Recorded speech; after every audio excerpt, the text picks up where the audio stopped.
Saan ko nakuha to? Tingin ko stress. Kaya kayo, huwag kayong magbabasa ng comments sa Facebook. Na-stress ako sa mga comments. Na-stress ako sa mga bashers. Kahit konti na na-stress ako. Na-stress ako kasi hindi tunay lahat ng sinasabi. Kaya sobrang akong kayong mahal. Sobrang mahal ko ang Pilipino. Sobrang mahal ko magpangahirap. Tapos, sasabihan nila na hindi ako na ginagamit ko lang. I don't care if I get well or not. I love you all. Hindi to biro. Mahal ko talaga yung tao. Pambayan natin.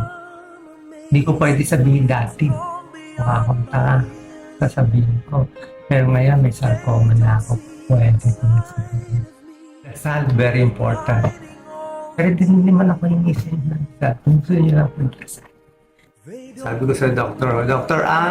I'm ready to fight. Sabi ng doktor ko, as ka positive lang.